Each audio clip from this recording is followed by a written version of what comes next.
വിദ്യാഭ്യാസം ആജീവനാന്തം ആനന്ദം പകരുന്ന പ്രക്രിയയാകണമെന്ന് ഡോക്ടർ രാജു നാരായണ സ്വാമി IAS പറഞ്ഞു. മാനവികതയും മനുഷ്യത്വവും മൂല്യങ്ങളും ഉൾക്കൊള്ളുന്നതാവണം വിദ്യാഭ്യാസമെന്നും അദ്ദേഹം പറഞ്ഞു. അരുവിത്ര സെന്റ് ജോർജ് കോളേജിലെ ബിരുദദാന ചടങ്ങ് ഉദ്ഘാടനം ചെയ്ത് സംസാരിക്കുകയായിരുന്നു അദ്ദേഹം. അരുവിത്തറ സെന്റ് ജോർജ് കോളേജിലെ ബിരുദദാന ചടങ്ങ് നടന്നു. 400ഓളം വിദ്യാർത്ഥികളാണ് ബിരുദം പൂർത്തിയാക്കി സർട്ടിഫിക്കറ്റുകൾ ഏറ്റുവാങ്ങിയത്.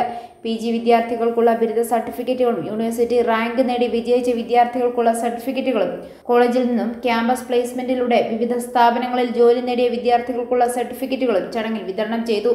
ഡോക്ടർ രാജു നാരായണ സ്വാമി IAS യോഗം ഉദ്ഘാടനം ചെയ്തു.